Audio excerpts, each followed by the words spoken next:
pasar saham adalah cara paling umum bagi siapapun untuk membangun kekayaan. Jadi, jika Anda ingin menjadi kaya, Anda perlu memahami cara kerjanya. Namun sayangnya, sepertinya setiap penjelasan yang ada hanya membuat semuanya menjadi lebih membingungkan daripada yang seharusnya. Jadi, di akhir video ini, Anda akan memahami secara sederhana cara kerja pasar saham dan cara menggunakannya untuk menjadi kaya. Selamat datang di Alux. Jadi, untuk memahami cara kerja pasar saham saat ini, pertama-tama kita harus memahami mengapa pasar saham diciptakan. Pasar saham dimulai sebagai solusi yang sangat sederhana untuk masalah yang sangat lama. Bagaimana membangun sesuatu yang besar ketika Anda tidak memiliki cukup uang untuk melakukannya sendiri? Anda tahu, pada tahun 1600-an, orang Eropa baru saja menemukan Amerika dan ekonominya meledak dengan eksplorasi dan perdagangan. Tapi bayangkan saja menjadi seorang pengusaha pada saat itu. Oke, Anda harus membangun kapal, Anda harus mempekerjakan pelaut, Anda harus melatih dan memberi mereka makan. Dan begitu mereka siap untuk pekerjaan itu, satu pelayaran bisa memakan waktu bertahun-tahun. Dan setiap hari adalah risiko. Satu badai besar, satu kali bertemu bajak laut, dapat menghancurkan segalanya.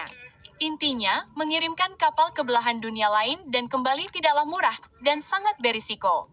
Jadi, para pedagang terpintar saat itu muncul dengan ide baru. Bagaimana jika alih-alih satu orang membayar seluruh kapal dan awaknya, Anda dapat menarik uang dari banyak orang untuk mendanainya bersama-sama. Setiap investor hanya akan memiliki sebagian kecil dari perjalanan tersebut, yang berarti bahwa jika perjalanan tersebut gagal, mereka akan kehilangan sedikit uang. Tetapi jika kapal tersebut berhasil kembali dengan selamat, mereka akan berbagi keuntungan. Ide tersebut menjadi dasar bagi korporasi pertama, perusahaan dengan banyak investor yang sebagian besar adalah swasta. Namun akhirnya, hal itu mengarah pada pasar saham pertama. Pada tahun 6002, perusahaan Hindia Timur Belanda didirikan. Itu adalah salah satu bisnis pertama dalam sejarah yang menerbitkan saham kepada publik, yang berarti bahwa siapapun yang memiliki uang dapat membeli sebagian dari perusahaan tersebut dan mendapat untung dari keberhasilannya. Kemudian, jika mereka mau, mereka juga dapat menjual saham mereka kepada orang lain kapan saja.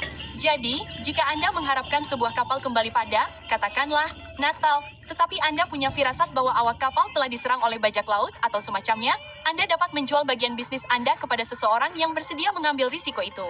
Maksud saya, pikirkan saja apa yang terjadi di sini. Oke, sekarang Anda dapat berpartisipasi dalam bisnis kapanpun Anda mau, menyebarkan risiko Anda sehingga Anda tidak bangkrut dalam semalam, dan mendapatkan kembali uang Anda kapanpun Anda mau. Itu adalah inovasi finansial yang besar, tetapi tidak hanya untuk investor. Pasar saham juga memungkinkan perusahaan mengumpulkan uang lebih cepat dan mengambil risiko yang lebih besar, yang berarti seluruh perekonomian mulai tumbuh melampaui batas sebelumnya. Seiring waktu, negara-negara lain meniru model ini. Pasar saham mulai muncul di London, Paris, New York, Tokyo, Hong Kong, hampir setiap negara dengan kota internasional yang besar. Dan seiring berkembangnya ekonomi dunia, orang-orang mulai berinvestasi di rel kereta api, pabrik, dan industri baru seperti mode dan teknologi. Pasar saham menjadi jantung dari kapitalisme itu sendiri. Dan hingga hari ini, masih demikian. Nah, sebelum kita bahas cara kerja pasar saham modern, dengan menonton video ini, Anda sedang mendidik diri sendiri, yang artinya Anda sudah menjadi tipe orang yang mencoba membangun masa depan yang lebih baik. Dan itulah yang kami lakukan di Alux. Tapi jujur saja, menonton video dan mengonsumsi informasi tidak akan membawa Anda sejauh itu. Pada titik tertentu, Anda harus mengubah pengetahuan menjadi tindakan. Dan itulah sebabnya kami membuat aplikasi Alux untuk membantu Anda memahami dengan jelas apa yang sebenarnya Anda inginkan, membuat rencana untuk mencapainya, dan mengambil tindakan yang konsisten untuk mencapainya setiap hari. Di dalam aplikasi Alux, Anda akan menemukan berbagai alat dan pelajaran yang dirancang untuk membantu Anda menetapkan tujuan tertentu, melacak kemajuan Anda, dan tetap disiplin, tidak hanya dalam hal uang, tetapi juga dalam hal kesehatan, pola pikir, karir, bahkan hubungan Anda. Kami telah memiliki ratusan ribu orang yang menggunakan aplikasi kami dan kami dapat melihat datanya. Jika Anda mendedikasikan hanya 10 menit sehari untuk ini, hidup Anda akan mulai berubah secara dramatis dengan cepat. Jika Anda seorang pendiri, CEO, pengusaha, atau seseorang yang memiliki impian besar untuk diri sendiri, kami tahu Anda akan menyukai ini. Anda dapat mengunduh aplikasi Alux secara gratis dengan membuka alux.com/app. Dan jika Anda kembali dan memindai kode QR ini di layar, Anda akan mendapatkan diskon 25% dari paket tahunan Anda untuk mengakses semua yang kami tawarkan. Begini, temanku, pasar saham akan naik dan turun, tetapi investasi terbaik yang pernah Anda lakukan adalah investasi yang Anda lakukan untuk diri Anda sendiri. Jadi, berhentilah belajar tentang kesuksesan dan mulailah membangunnya untuk diri Anda sendiri. Dengan demikian, mari kita kembali ke diskusi hari ini. Baiklah. Jadi bagaimana pasar saham saat ini bekerja? Baiklah. Mari kita lihat dari bawah ke atas. Pada intinya, saham, atau lebih tepatnya, saham, tidak lebih dari sekadar kepemilikan kecil di sebuah perusahaan. Anda lihat, jika Anda memulai perusahaan sendiri, Anda akan memiliki 100% saham dan Anda akan menyimpan 100% keuntungan. Jika Anda memulai sebuah perusahaan dengan 3 orang teman, masing-masing dari Anda akan memiliki 25% saham perusahaan dan 25% keuntungan. Namun, mari kita lihat perusahaan seperti Apple. Ketika pertama kali memulai, hanya Steve Jobs dan teman-temannya yang merakit komputer di garasi. Mereka memiliki segalanya dan menghasilkan semua uang. Namun, akhirnya beberapa investor mengetahui bahwa komputer mereka cukup bagus dan bisnis ini memiliki potensi. Jadi, mereka mendatangi Steve dan teman-temannya dan pada dasarnya berkata, "Hey, kalian butuh uang untuk membawa bisnis ini ke tingkat berikutnya dan saya punya uang dan saya akan memberikannya kepada kalian jika kalian memberi saya beberapa saham di perusahaan kalian." Dan mereka berkata, "Tentu." Jadi, para investor tersebut juga menjadi pemilik perusahaan. Namun, begini masalahnya.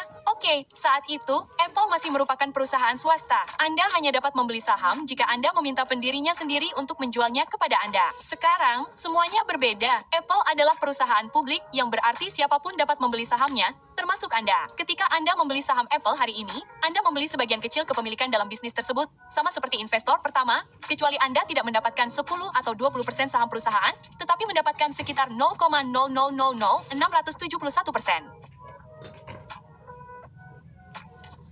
Nah,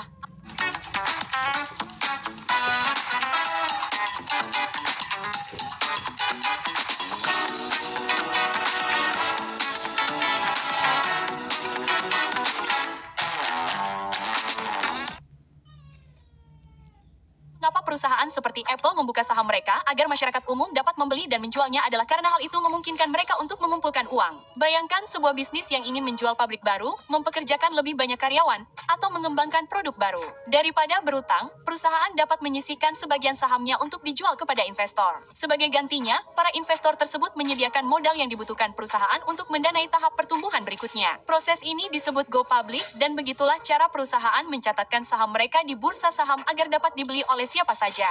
Sekarang ingat, ada alasan mengapa hal itu disebut bursa saham. Ketika Anda memiliki saham di perusahaan publik, Anda dapat membeli atau menjualnya kapan saja. Namun sebagai pembeli atau penjual, bagaimana Anda tahu berapa nilai sebenarnya saham tersebut? Nah, disinilah hal-hal menjadi agak rumit, tetapi mungkin ini hal terpenting yang harus Anda pahami jika Anda ingin tahu bagaimana kekayaan dibangun dengan saham. Jadi, perhatikan baik-baik. Anda lihat, harga saham suatu perusahaan tidak ditentukan oleh perusahaan itu sendiri. Harganya ditentukan oleh dua kekuatan fundamental yang berhubungan dengan ekonomi, penawaran, dan permintaan. Pikirkan seperti ini, oke, jumlah saham suatu perusahaan yang tersedia untuk dibeli orang mewakili penawaran.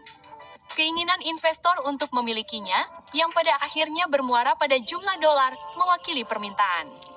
Masalahnya adalah penawaran saham yang tersedia terus naik dan turun saat orang memutuskan untuk memegang atau tidak memegang saham mereka. Dan permintaan, ya, melakukan hal yang sama. Jadi kekuatan-kekuatan ini terus-menerus mendorong satu sama lain, menetapkan harga secara real time.